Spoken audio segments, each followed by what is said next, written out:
Hello everyone, it's Prodigy, and today I want to go over how to trade one strategy the right way.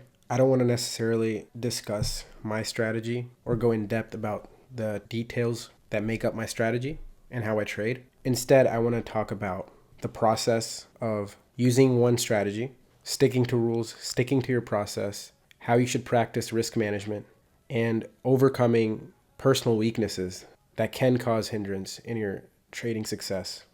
The reason that most traders fail is not because they don't have a strategy, but they don't have a process in place. A trading model or system is not solely about entries and exits. It's much more than that. You have to know what time of day you're going to trade, how many trades you're going to take, when you're going to step away from the market. You have to be able to identify when it's not a suitable market for you to trade. You have to practice good risk management. You have to manage your trades efficiently and properly. You have to be able to accept losses as well as wins. And you have to detach from the result of any given trade. And very few people understand that. In order to see consistent results, you have to have a process and you have to follow your system with set guidelines and rules to succeed and see consistent results. Every trade that you take must have purpose. There needs to be context behind your trade. You have to have a narrative, and this is independent of what your strategy is. You have to be able to determine what price has done, why price will reach to said levels that you're anticipating. You have to determine why your stop loss is placed with conviction, why price is very unlikely to reach those levels, and why you believe the trade that you're taking is a high probability trade. You cannot deviate from these rules. You have to consistently ensure that every time you take a trade, you are following your process. As I said earlier, this video is not about pushing my strategy or teaching you guys how I take trades, but to illustrate how you should follow any strategy, I'm going to give you an example of what my strategy looks like. I trade using ICT's concepts. Everything I've learned is through ICT. I ensure that I am trading only during specific times of day, whether it's macros during New York AM, New York PM sessions, or if I rarely trade during London or Asia session, I always ensure that I'm trading within the macro hours. I do not deviate from that rule. That comes before what price is doing for me. Next, I look for liquidity sweeps, and my context and narrative is always based on higher time frame PD arrays, and I have specific quadrant levels annotated on my chart, which I use for my confirmations. Again, the time factor, only trading during macro hours in specific kill zones. Lastly, I ensure that I'm using lower time frame confirmation. Usually I enter on the 1 minute chart using PD arrays that align with the quadrant levels of the higher time frame. And I'll be giving you examples of what that looks like and how I follow my system that I've established for myself. Once again, I don't engage with the market unless I have a narrative and a context of what price is going to do after what it has already done. I base my narrative off the higher time frames. I look at whether we're in a premium or a discount of a range, and I need to be able to see obvious levels of liquidity that price is seeking. And if I cannot do that, then I don't trade at all. What's arguably more important than knowing when to trade is knowing when not to trade. You have a higher likelihood of losing and giving away your profits. If I do not have a high degree of conviction in my trades, in my setups, if it's not obvious to me where price is going and what price is going to do, if it's not the specific times of day that I've permitted myself to trade in, if there is a period of consolidation or if I'm anticipating consolidation, or if I've reached the maximum amount of trades that I've allowed myself to take on any given day, I usually only take 1 to 2 trades. Very rarely do I take more than 1 trade. If I have a winning trade, I step away from the market. If I have a losing trade, I step away because it's more dangerous, in my opinion, to engage with the market after you lose. Because one's first reaction is to win back what you just lost, and you end up revenge trading and harming yourself even more. You have to understand that the market is a game of probability. When you trade, you're going to lose. It's inevitable. And you have to understand that you should not take any loss or win personally. It's like rolling a dice at the end of the day. The outcomes, of course, are not as random as rolling a dice and getting any specific number, as long as you have a good system with a proven edge.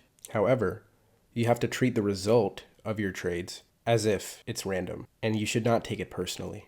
It all comes down to identifying your own personal weaknesses that you have as a human. You have to face them and you have to overcome them. For some, that may be impatience. For others, it may be anger. You have to look within yourself and figure out what it is for you that may cause you to fail, and you have to overcome that in order to see consistent results.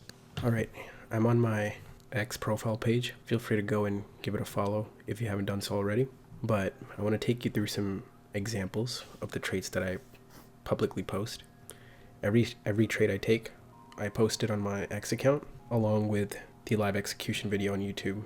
A link of that is attached as a reply to each trade that I take. So I just want to walk you through some examples of how I follow my strategy and my process. And hopefully it's helpful for you guys to see how I go about it and how you could do the same with your own personal strategies and your own systems and processes. So here I have a trade from December 19th. As you can see, I was in a long position. We had sell side liquidity below the swing low, took that out, and I used this 1 minute volume imbalance laying on the higher time frame quadrant level, which is annotated here in this orange line. And I'm targeting this swing high below the buy side liquidity above these equal highs here. I take a partial at the equilibrium point of this range, which is the midpoint from this high to this low, and I move my stop to break even to manage my risk. And eventually I go on to take out to hit my terminus take profit. Lastly, and most importantly, I took this trade in the 150 to 210 macro, so the element of time is in alignment. All right, another trade I took on December 9th, short position on NASDAQ. We swept the opposing buy side liquidity. We had equal highs here. We're within the 150 to 210 macro in the New York PM session. For my entry, I used the 1 minute premium wick on this candle here as my entry, which is laying on the higher time frame quadrant level here. I believe this is a daily time frame wick. My terminus take profit was at the midpoint of this hourly bullish order block. As you can see, we didn't end up reaching there to my terminus take profit level. However, after my entry here, we had a strong run, and I had my break even and first take profit level set at the consequent encroachment of this bullish fair value gap. So this level was reached rapidly with speed, and at that point I moved my stop to break even, secured profits. I had my second take profit set here below the swing low. I trailed my stop in profit just above the midpoint of this tiny inefficiency here that you see, and I ended up getting stopped out with my trailed stop in profit. So although I didn't reach my terminus take profit here, I very much profited from this trade. And regardless of what your strategy is, what concepts you apply when you trade, risk management is the foundation of any strategy. And without it, you cannot see consistent positive results. Because when you are in profit, you have to ensure that you're taking partials, you're removing your risk, and that is the correct way to manage risk, in my opinion. I also want to go over this setup where I didn't get a fill and didn't trade. This was in the Asia session. I had a limit order set just above the consequent encroachment of this BISI, targeting this buy side liquidity. However, here, price did not offer me a fill. It never reached the level that I wanted it to reach, and therefore I wasn't part of the trade, and it ended up running without me. And that's completely okay, because even if I chased price here, it probably would have worked out. I would have, secured some profits, but that's not the habit that I want to build. That's not something that I want to get used to doing. I want to be precise in my entries, in my executions. I want to manage risk, and I only want to take ideal setups. I have no interest in forcing trades because I believe in the long run that is going to do more harm than good. Okay, another trade on December 8th in the last macro of the day between 3:50 to 4:10 p.m. Take out opposing sell side liquidity here. Price reaches above this higher time frame quadrant level. I use this inefficiency for my entry, and I'm within the macro time, which is the most important aspect for me, even before price, targeting this opposing liquidity. And as you can see, as soon as I entered, had a rapid run within just a couple minutes to the buy side liquidity that I was targeting, and it ran much higher.